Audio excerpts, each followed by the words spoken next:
Are you worried your hen is going to fly out of their enclosure, fly out of your garden?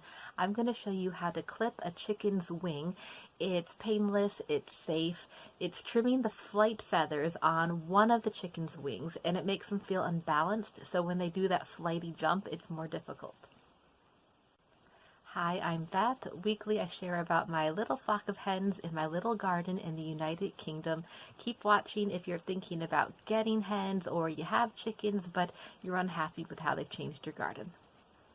Here my partner holds the chicken snugly. He'll spread out her wing looking for about 10 to 12 of these flight feathers, which are longer, and he'll trim them about 50% shorter than they are. Here he's cutting through the quill of the feather. They feel a bit stiff, so he uses some good sharp scissors.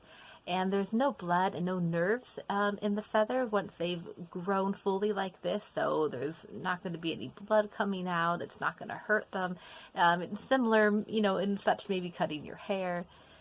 Our hens will go through a molt every year, so they'll drop and lose all their feathers, including these flight feathers that give them their lift.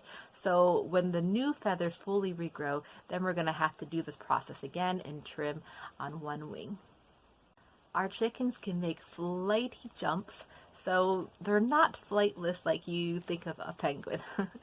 And humans have bred chickens to have larger breasts, which are the flight muscles, and kind of ironically, like they're too big, they're too heavy, and their wings are too small, so it makes the endurance of having like a longer flight hard, and that's why they don't get very far. But they do have our big flighty jumps.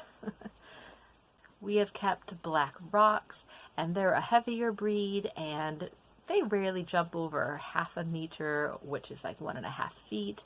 We also have some Warren hens that are a bit smaller, and they're also younger, and they will make larger jumps than that.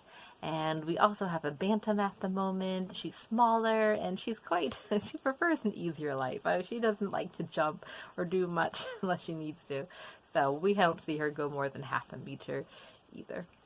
But our chickens will make those big jumps only if they see something firm that they can land on. So even if our hens only see like the top of a wooden post, they're like, okay, we'll do the jump. There's something to land on.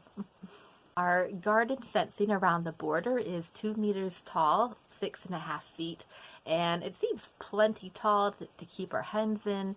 And we also are growing a hedge in front of that fence. So the thing we have to be considerate of is we do have some objects kind of near the fence that our hens could use as a step to jump and get out, like a picnic table or a compost structure. So I think sometimes the hedge, when they're looking up at maybe the fence behind it, the hedge is covering the fence. They can't see the sturdy top that they could sit on, or there's all these twigs in the way. So I think that deters them. That might be another reason why 2 meters has been plenty, plus the hedge. I wouldn't choose to keep jumpy breeds like Leghorns, the white ones.